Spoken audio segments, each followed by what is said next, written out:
वर्ध्यामधून वर्ध्याच्या दहेगाव ते वायगाव दरम्यानची रस्त्याची दुरावस्था पाहायला मिळते। 237 कोटींचा निधी मंजूर होऊन सुद्धा 20%च काम पूर्ण झालंय। 40 गावातील नागरिकांना चिखलातून प्रवास करावा लागतोय। मुदत संपून सुद्धा वेळेमध्ये काम पूर्ण न केल्यानं नागरिकांनी संताप व्यक्त केला आहे।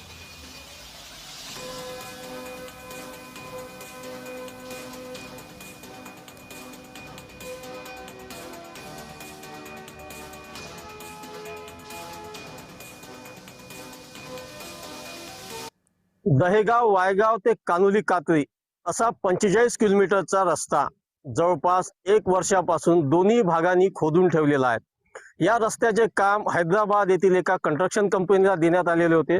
2 वर्षाची मुदत होती, परंतु मुदतीच्या आत हा रस्त्याचे काम पूर्ण झालेले नाही। या संपूर्ण प्रकारावरती बोलण्यासाठी आपल्या सोबत काही नागरिक आहेत, आपण जाणून घेऊया हा रस्ता कसा बंद झाला, काय सांगाल?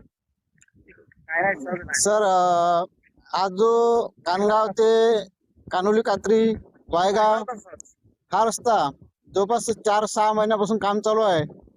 आम्ही ह्या रस्त्याने इतका आम्हाला आता सध्या प्रॉब्लेम जात आहे की आम्हाला आता एक तर देवळी मार्गे किंवा अल्लीपूर धोत्रा वर्धा मार्गे आम्हाला हे जावं लागते। बरं, माझी स्वतःची अशी परिस्थिती नाही, परंतु इथले जे पूर्ण